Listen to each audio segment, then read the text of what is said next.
ये कहानी हमें अमरोहा से एक भाभी ने भेजी है। उनका कहना है कि अमरोहा को आज के दौर में कौन नहीं जानता, क्योंकि यहाँ पर एक ऐसी घटना हुई है जिसकी चर्चा शायद देश और विदेश में भी है। हाँ जी, इसी गांव की शबनम है जिसने अपने आशिक के साथ मिलकर एक साथ अपने पूरे परिवार को मौत के घाट उतार दिया था। आज मैं उसी गांव से ये कहानी आप लोगों तक पहुंचाना चाहती हूँ। शायद हर घर में ऐसी समस्याएं होती हैं, लेकिन यहाँ पर मेरी कहानी कुछ अलग है। हमारा घर खुशियों से भरा हुआ था। मेरी सास एक बहुत अच्छी औरत है। हम 3 देवरानी जेठानी हैं और मेरी ननद जो है वो इकलौती है और हमारे घर में सिर्फ मेरी नंद का ही राज है। चलिए ये कहानी हम उन्हीं के जुबानी सुनते हैं। मेरे पैदा होने की खुशी मेरे माँ बाप ने बड़ी धूमधाम से मनाई, क्योंकि मैं अपने 4 भाइयों के बाद पैदा हुई थी। मेरे माँ बाप की बहुत इच्छा थी कि उनके यहाँ बेटी पैदा हो, मगर हर बार उनके यहाँ बेटा पैदा हो जाता। उनकी बेटी पैदा होने का सपना पूरा ही नहीं हो पा रहा था। तीसरे बेटे की पैदाइश पर डॉक्टर ने मम्मी को कहा था अब वह कभी भी मां नहीं बन सकेंगी, क्योंकि इस बार वह काफ़ी कमज़ोर हो गई थी। ये बात सुनकर मम्मी बहुत ज़्यादा रोई थी, क्योंकि उनकी इच्छा थी कि उनकी एक बेटी ज़रूर हो। लेकिन मेरे माँ बाप हर पूजा आराधना में भगवान से प्रार्थना करते थे उनके घर में लक्ष्मी के रूप में बेटी आए। फिर एक दिन मेरी माँ की ये सारी प्रार्थनाएं स्वीकार हो गई। मम्मी 5वीं बार प्रेग्नेंट हो गई। इस बार तो उनको बहुत ज़्यादा इच्छा थी कि उनके यहाँ बेटी ही पैदा हो। इस बार उन्होंने बहुत से गुरुजी के पास हाजिरी दी थी और पूरे 9 महीने बस यही प्रार्थना करती रही कि लक्ष्मी के रूप में उनकी बेटी पैदा हो। आखिरकार 9 महीना के कठिन इंतजार के बाद जब मैं पैदा हुई तो पूरे परिवार में खुशियाँ मनाई गई। पूरे खानदान में मिठाई बांटी गई और मेरे पैदा होने की ढेरों खुशियाँ मनाई गई। सभी इस बात पर हैरान थे, बेटी पैदा होने से इस तरह खुशी कौन मनाता है। मगर मेरे माँ बाप ने सबकी बातों को नज़रअंदाज किया। मेरे पैदा होने की खुशियाँ मनाने में मगन थे। उन्हें किसी के बातों से कोई फर्क नहीं पड़ता था। उन लोगों को तो बस इतना पता था कि उनके घर एक नन्ही गुड़िया आई है और उस गुड़िया के पैदा होने की खुशी मनानी है।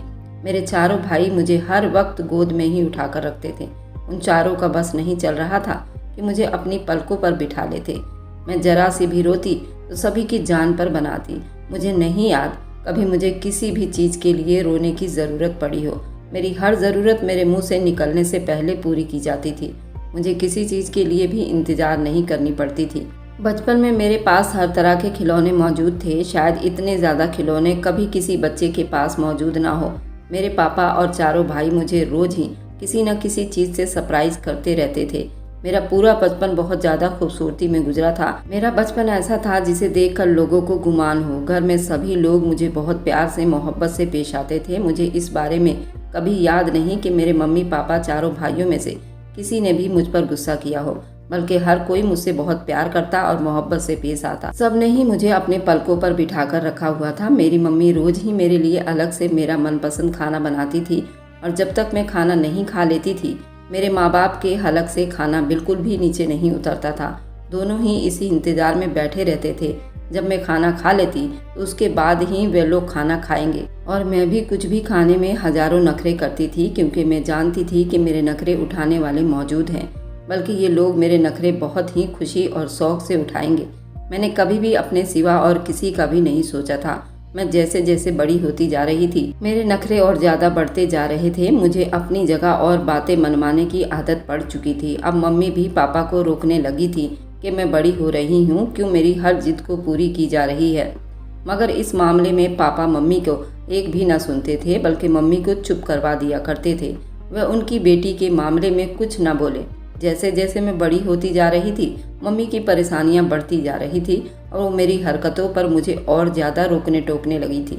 मगर मैं उनकी एक ना सुनती थी और हर काम अपनी मर्जी से करती थी। मुझ में बहुत सारी बुरी आदतें आ गई थी और आलसपन तो सबसे ज़्यादा था। अगर मम्मी मेरे किसी बात से मना कर देती हैं तो मैं जल्दी से ही अपने पापा से शिकायत लगा देती और वो मेरी हर ख्वाहिश उसी वक्त पूरी कर दिया करते थे। और इस बात पर मम्मी ज़्यादा गुस्सा हो जाती थी, क्योंकि मम्मी बहुत अच्छे से जानती थी कि अगर लड़कियों को वक्त पर लगाम नहीं डाली जाए तो लड़कियां बदतमीज और खुदगर्ज हो जाती हैं और यही बात लड़कियों की बर्बादी का कारण भी बनती है। मेरे आने वाले कल से मम्मी बहुत ज़्यादा डरा करती थी और अब मैं बड़ी हो गई थी। अपनी मम्मी की एक बात भी नहीं सुनती थी। मेरी मम्मी मुझे कुछ भी समझाने की कोशिश करती तो मैं उनकी बात को एक कान से सुनकर दूसरे कान से निकाल दिया करती थी। उनकी किसी भी बात का मुझ पर कोई असर ही नहीं होता था, बल्कि मुझे अपनी मम्मी की बातें बोझ लगती थी।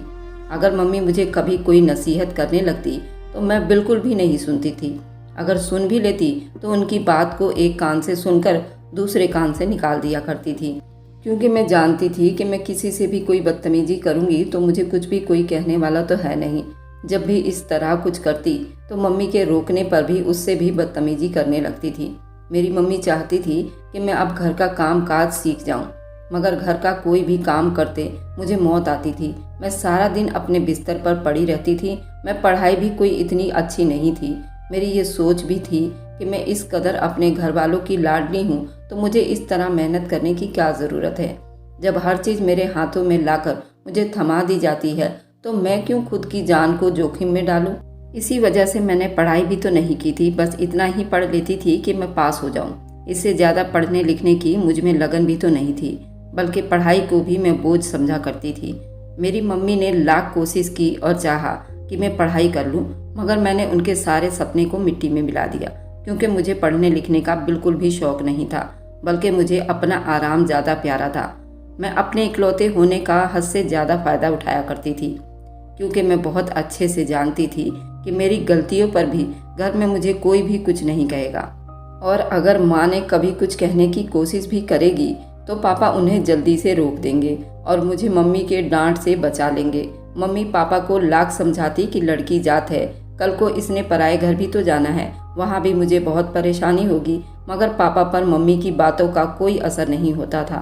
वह मुझे इस तरह लाडो प्यार में रखते थे कि सारे परिवार में लड़कियाँ मुझे देखकर चिढ़ती थी और मुझे देखकर ये कहती कि काश हमारे माँ बाप भी हमें तुम्हारे माँ बाप जितना ही प्यार करें, और उनकी बात सुनकर मैं जल्दी उन पर हंस दिया करती थी। मैं इकलौती लाडली होने के साथ साथ बहुत ज़्यादा खूबसूरत भी थी और मुझे अपनी खूबसूरती पर नाज भी था, इसलिए मैं अपने सामने किसी को भी कुछ नहीं समझती थी। मेरे अंदर गुरूर कूट कूट कर भरा हुआ था और मैं अपने सिवा किसी और को अहमियत नहीं देती थी, और यही बात मेरी ज़िंदगी की सबसे बड़ी कमी और भूल साबित होने वाली थी।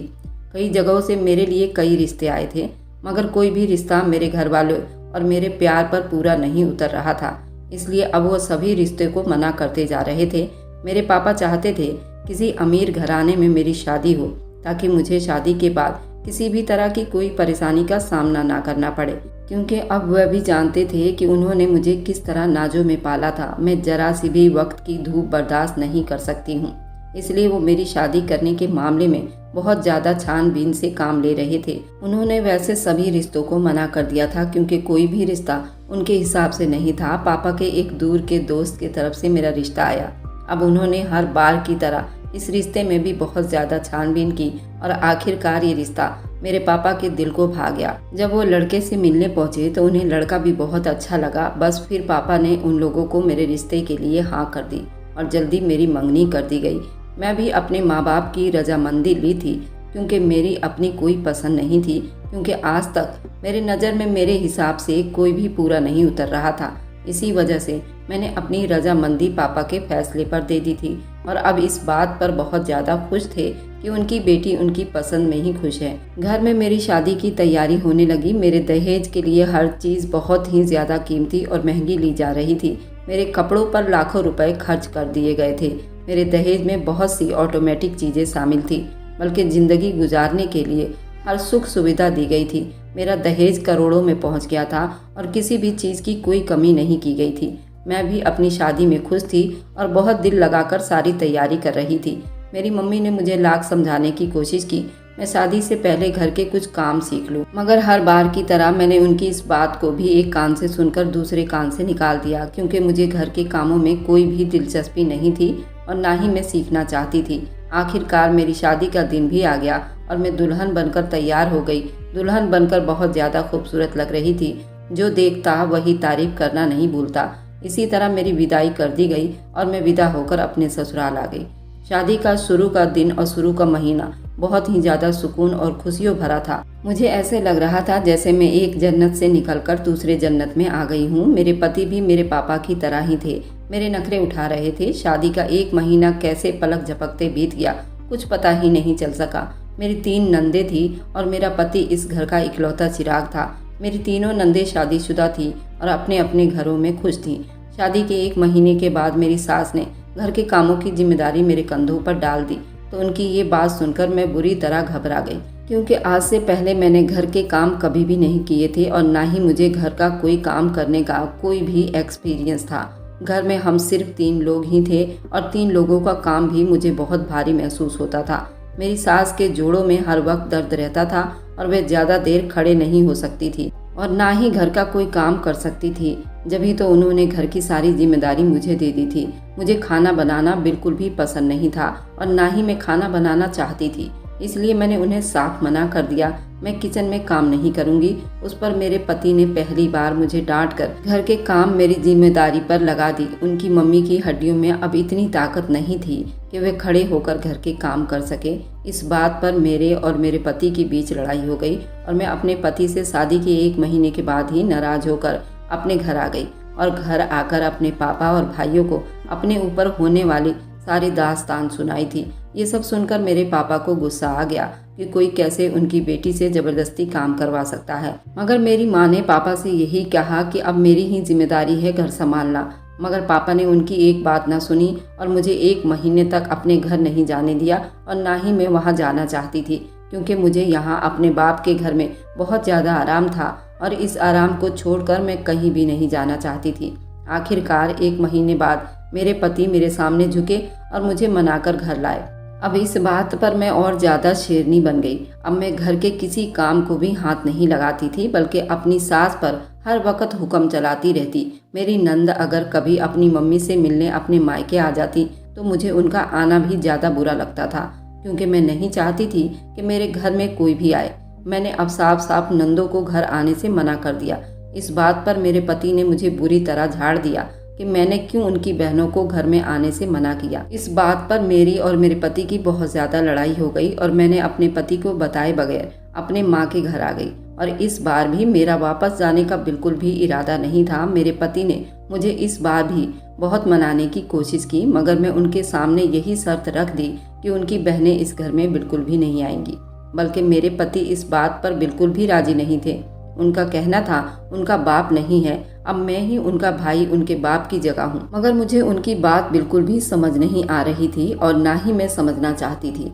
मेरी खुदगर्जी हद से ज़्यादा बढ़ चुकी थी। मैं यही समझ रही थी कि मैं जो भी चाहती हूँ वो करवा सकती हूँ। हर बार मेरे पति मुझे मनाकर घर ले आते हैं। इस तरह मेरी खुदगर्जी और ज़्यादा बढ़ गई थी और मैं खुद को कोई बड़ी तोप समझने लगी थी। मैं अब अपने सास से भी हर वक्त बदतमीजी से पेश आती थी। मैं उन्हें अपना गुलाम समझने लगी थी। मैं समझती थी मैं जो भी चाहूँ करवा सकती हूँ और यही मेरी सबसे बड़ी भूल थी। मैं अपने पति के सामने तो सास से बहुत ज़्यादा इज्जत से पेश आती थी, मगर उनके पीठ के पीछे सास से बहुत ज़्यादा बदतमीजी करती थी।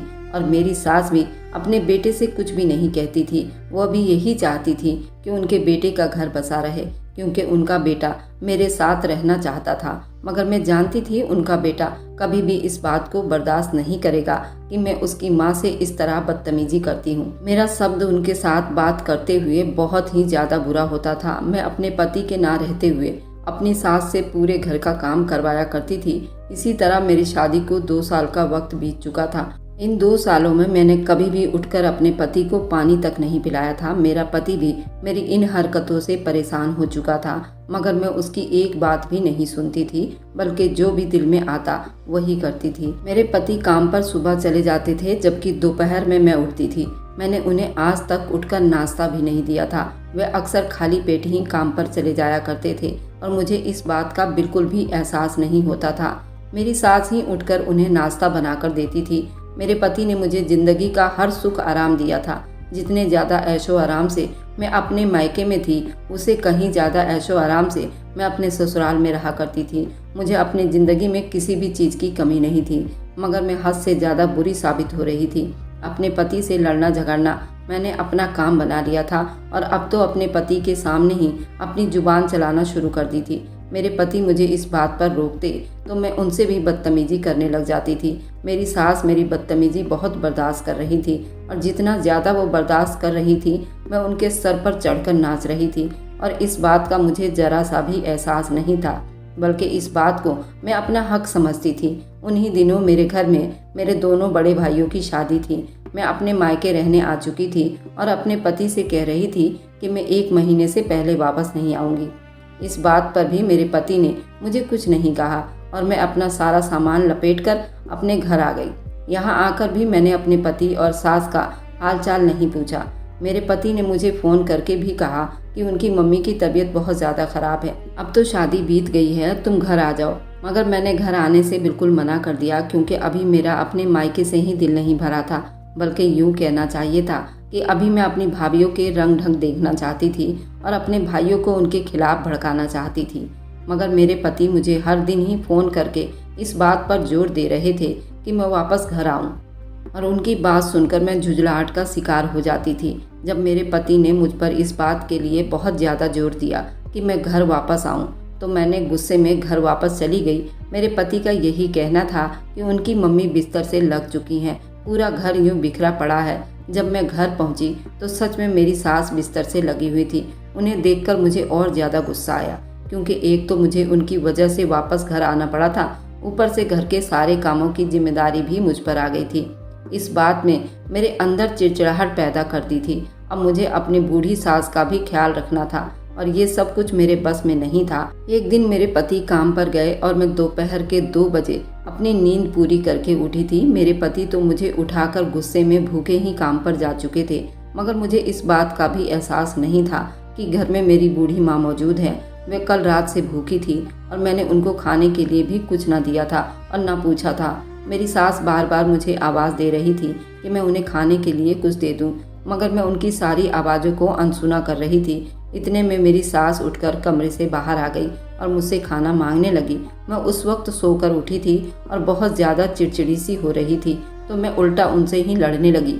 मेरी सास मेरी बातें सुनकर रोने लगी थी। इतने में वो खुद ही खाना निकालने किचन में जाने लगी, तो मैं बहुत ज़्यादा गुस्से में आ गई थी और उनका हाथ पकड़कर उन्हें धक्का दे दिया। इत्तेफाक से उस वक्त मेरे पति घर में दाखिल हो गए और उन्होंने मुझे अपनी माँ को धक्का देते हुए देख लिया था। वह बिल्कुल ही गुस्से में आ गए और मुझे बुरा भला कहने लगे। जब उन्होंने मुझे बुरा भला कहा तो मैं भी उनसे लड़ने लगी और घर की चीज़ें उठा उठा कर फेंकने लगी। मैं गुस्से में बिल्कुल अंधी हो चुकी थी। लड़ते लड़ते हमारी लड़ाई बहुत ज़्यादा बढ़ चुकी थी और मैं अपने पति से डिवोर्स मांगने लगी। वो पहले ही मुझे बहुत ज़्यादा बर्दाश्त कर रहे थे और मुझे कह रहे थे कि मैं उनके सामने से चली जाऊं, मगर मैं उनके सामने शेरनी बनकर खड़ी थी। उनसे बार बार कह रही थी कि तुमने मेरी ज़िंदगी बर्बाद कर दी और मुझे अभी के अभी डिवोर्स चाहिए, और इसी गुस्से में उनका कॉलर पकड़ लिया।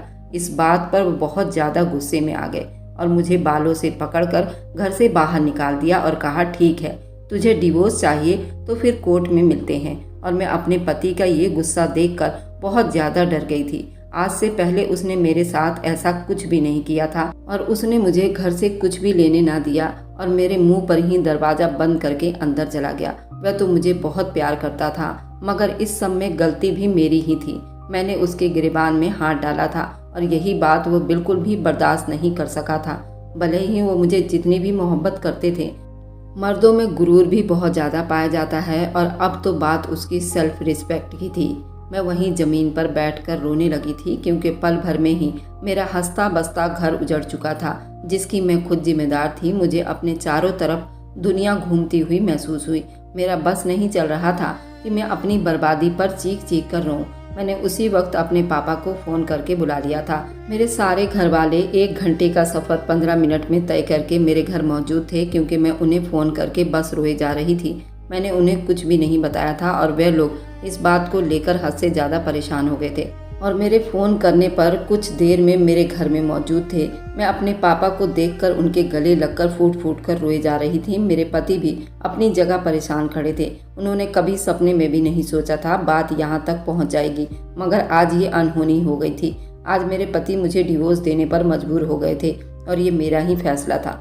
मेरे माँ बाप भी मेरी ऐसी बातों को सुनकर बहुत परेशान थे। मैं उनकी इकलौती बेटी थी और कोई भी माँ बाप अपनी बेटी का घर यूँ लूटता हुआ कैसे देख सकते थे। मेरे माँ बाप भी इस सदमे से नहीं निकल पा रहे थे।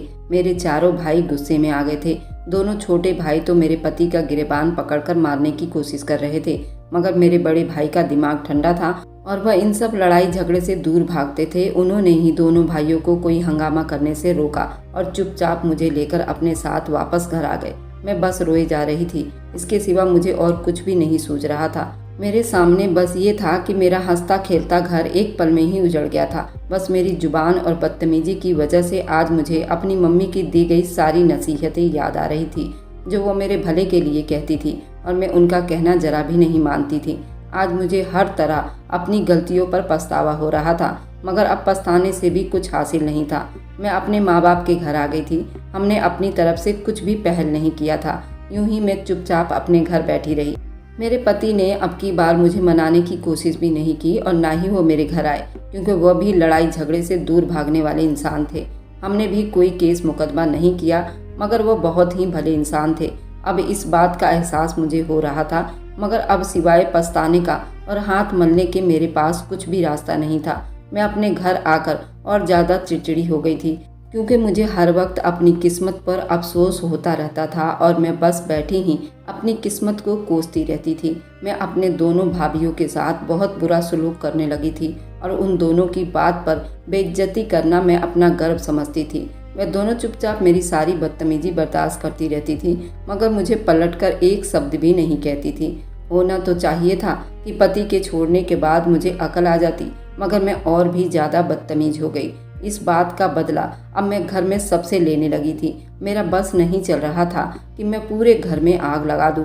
जिस आग में मैं जल रही थी उसी में सबको जलाकर भस्म करना चाहती थी, मगर ये बात मेरे बस में नहीं थी। इसलिए मैंने इस तरह से सबका जीना हराम कर दिया था। मुझे भाभीियों को अपने भाई के साथ देखकर बहुत जलन महसूस होती थी। मैं उन लोगों को एक साथ बिल्कुल भी नहीं देख सकती थी। उन लोगों को खुश देखकर मेरा दिल हर वक्त जलता रहता था। जैसा आग मेरी जिंदगी में लग चुकी थी, वही आग मैं सबकी जिंदगी में लगाना चाहती थी। मेरे भाई भी ये सब कुछ देख रहे थे, मगर इस मामले में बिल्कुल चुप थे और मुझे एक शब्द भी नहीं कहते थे।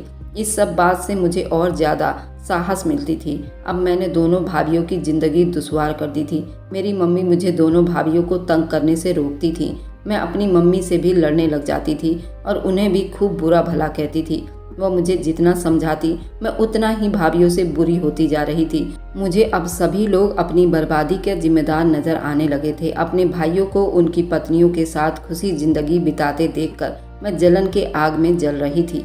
मुझे किसी भी पल चैन नहीं मिल रहा था और अपनी बर्बादी का गुस्सा मैं घर के सब लोगों पर बराबर निकाल रही थी, मगर फिर भी मुझे एक पल के लिए भी चैन नसीब नहीं हो पा रहा था। मैं बराबर बेचैन ही थी। मेरी बड़ी भाभी तो मेरे हर बदतमीजी को चुप से बर्दाश्त करके नज़रअंदाज कर देती थी और मुझे पलटकर कोई जवाब नहीं देती थी, मगर अब मेरी छोटी भाभी मेरी बदतमीजी से बहुत ज़्यादा परेशान हो गई थी, क्योंकि मैं भी तो उन्हें परेशान करने का कोई भी मौका हाथ से जाने नहीं देती और अब मेरी ये हरकतें उनके बर्दाश्त से बिल्कुल बाहर हो चुकी थी। अब उन्हें मुझे पलटकर जवाब देना भी शुरू कर दिया था और यही बात मुझे बिल्कुल भी बर्दाश्त नहीं हुई। अब उनको सबके सामने बुरा भला कहना शुरू कर दिया। मेरा भाई भी मेरी भाभी की बिल्कुल तरफदारी नहीं करते थे, बल्कि भाभी को ही चुप करवा देते थे और मुझे एक शब्द भी नहीं कहते थे। एक बार खाना बनाने में भाभी से नमक ज़्यादा हो गया तो मैंने उनके सामने खाने की पूरी डिश पलट दी थी और अपनी भाभी को बहुत ज़्यादा बुरा भला कहा और उन्हें बहुत ज़्यादा बातें सुनाई। ये सब सुनकर मेरी भाभी रोने लगी और रोते हुए अपने कमरे में चली गई, मगर इस पर भी मुझे सब्र नहीं आया। जब भाई घर आए मैंने भाई को एक में चार लगाकर सुनाई और साथ ये भी कहा भाभी ने आज मुझे बातें सुनाई हैं और मुझे डिवोर्स का भी ताना दिया। ये सब सुनकर भाई को बहुत ज़्यादा गुस्सा आ गया और वह गुस्से से कमरे में गए और भाई और भाभी की लड़ाई शुरू हो गई। मुझे उनकी लड़ाई की आवाज़ सुनकर बड़ा सुकून मिल रहा था। ऐसा लग रहा था जैसे मेरे जलते दिल को बहुत सुकून मिल रहा हो। मेरी मम्मी ने जब ये सब देखा तो मुझे बहुत बातें सुनाई। मैं क्यों उनके बेटों की ज़िंदगी में आग लगा रही हूँ। मुझे अपनी ही माँ के मुँह से ये सब बातें सुनकर बहुत हैरानी हुई कि एक माँ होकर वह कैसे अपनी बहू की तरफदारी कर सकती हैं। मेरी ये सोच भी वो मेरी माँ है तो उन्हें हर हाल में मेरी ही तरफदारी करनी चाहिए, मगर यहाँ तो मेरी मम्मी अपनी बहू की तरफदारी कर रही थी। उस दिन पहली बार भाई और भाभी के बीच लड़ाई हुई थी, वह भी मेरी वजह से, और इस बात की मुझे बेहद खुशी भी थी। मेरे भाई आज भी मुझसे बहुत प्यार करते हैं और मेरे आगे किसी को भी नहीं देखते। ये सब देखकर मेरे दिल को बहुत ज़्यादा सुकून मिला था कि आज भी मायके में मेरी वही हैसियत है और अहमियत है। इसी बात की मुझे बहुत ज़्यादा खुशी भी हुई। अब मैं मौका ढूंढने लगी थी कि भाभी मुझे कोई मौका दे और मैं उन दोनों के बीच लड़ाई करवा सकूं। अब भाभी मेरी बात का हर वक्त पलटकर जवाब देती थी और यही बात मेरी बर्दाश्त से बिल्कुल बाहर थी। बड़ी भाभी मुझे कुछ भी नहीं कहती थी तो मेरी उनसे दुश्मनी जरा कम थी और अब मेरा सारा ध्यान दूसरी भाभी की तरफ था, क्योंकि अब उसमें और मुझ में जंग छिड़ चुकी थी। एक दिन भाभी का कजन हमारे घर शादी का कार्ड देने आया था। मुझे मौका मिल गया था मैं इस बात को लेकर भाई और भाभी के बीच में लड़ाई करवा सकूं। शाम में जब भाई आए तो मैं कमरे से बाहर बैठी थी, उनका इंतजार कर रही थी, जबकि भाभी उस वक्त कमरे में थी और उनको कानों कान भी खबर नहीं हुई थी कि मैं किस बात को लेकर भाई को उनके खिलाफ भड़काने वाली हूँ। जब भाई आए तो मैंने उनसे कहा कि मुझे उनसे कुछ ज़रूरी बात करनी है, वो मेरे कमरे में आ जाएं। भाई कुछ ना समझते हुए मेरे कमरे में आ गए तो मैंने उनसे कहा आज भाभी का दोस्त छुपकर हमारे घर आया था और सीधा भाभी के कमरे में चला गया और इस बारे में किसी को भी नहीं पता, जबकि हकीकत ये थी भाभी का दोस्त हमारे घर में अपनी बहन की शादी का कार्ड लेकर आया था और ड्राइंग रूम में मम्मी के पास बैठा था। जबकि भाभी कुछ पल उसके सामने बैठी थी, वह बंदा कुछ भी खाए पिए बगैर मेरे मम्मी के पैर छुए और चला गया। भाभी से उसका सामना बड़ी मुश्किल से कुछ ही देर हुआ होगा, जबकि वो भाभी के कमरे में भी नहीं गया था, मगर मैं भाई को अपनी तरफ से झूठी सच्ची बातें लगा दी। मेरी ये बात सुनकर पल भर में ही भाई के चेहरे का रंग बदल चुका था। मैं समझ गई थी कि मेरी इन बातों ने मेरे भाई के दिमाग पर असर करना शुरू कर दिया है। मैंने और ज़्यादा तेल मसाला लगाकर भाई का दिमाग घुमा दिया था। माँ ने जब इस बारे में भाभी से पूछा तो भाभी ने उनके साथ भी बहुत बदतमीजी की है, यहाँ तक कि माँ रोने लगी थी। इस बात ने जैसे आग में घी लगाने का काम किया। वह गुस्से से उठकर अपने कमरे की तरफ बढ़ गए। अभी उन्हें अपने कमरे में गए कुछ ही पल हुए थे कि उनके कमरे से लड़ाई झगड़े की आवाज़ें आने लगी। मैंने तो उनके ज़िंदगी में जहर घोलकर अपने कमरे में खुश होकर बैठी थी। एक बार फिर भाभी की ज़िंदगी में आग लगाने में कामयाब रही। मैं अपने गुस्से में भाभी को खुद से जुबान चलाने की इस तरह सजा दी थी, मगर शायद कमरे में दोनों की लड़ाई झगड़ा बहुत ज़्यादा बढ़ रहा था, यहाँ तक कि पूरे घर में मेरे भाई की चीख की आवाज़ गूंज रही थी। मेरी भाभी की बातें सुने बगैर उन पर भाई तरह तरह के इल्ज़ाम लगा रहा था। घर के सभी लोग ये बातें सुन रहे थे। भाभी भी अपने आप में ना रही और वह भी भाई से लड़ने झगड़ने लगी। इस बार इस तरह लड़ाई बढ़ चुकी थी कि मेरे भाई ने भी भाभी को गुस्से में आकर बालों से पकड़कर घर से बाहर निकाल दिया और डिवोर्स की धमकी दे दी। जिस तरह मेरे साथ मेरे पति ने किया था उसी तरह मेरे भाई ने भी मेरे भाभी के साथ किया। अचानक ही पूरे घर में सन्नाटा छाया हुआ था। भाई ने आकर छोटे भाई को बीच में ही पकड़ लिया था, वरना आज शायद घर में क़यामत आ जाती।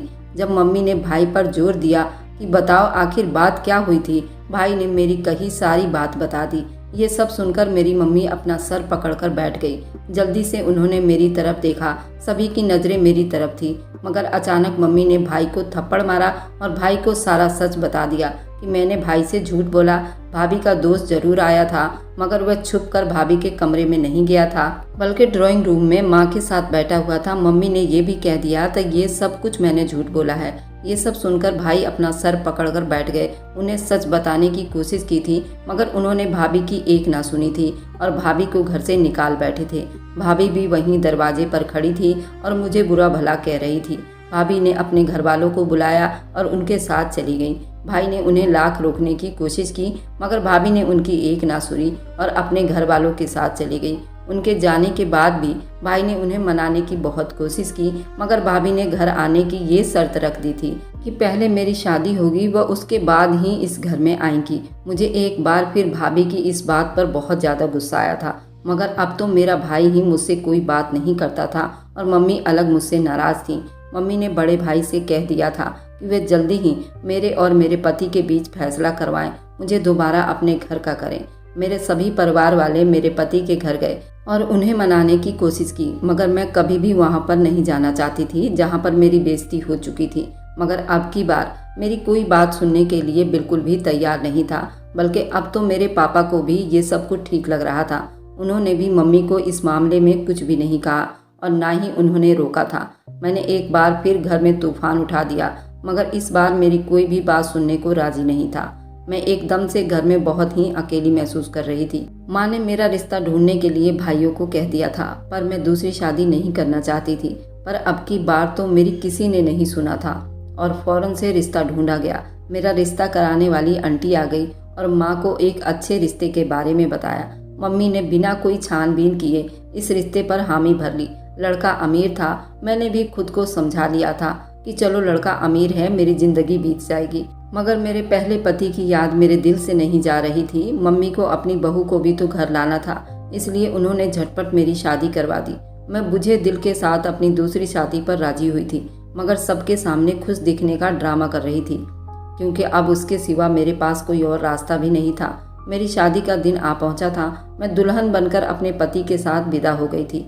मेरा पति मुझे अपने घर ले जाने के बजाय मुझे अपने अस्पताल ले गया और वहां मुझे एक वार्ड के बेड पर लिटा दिया।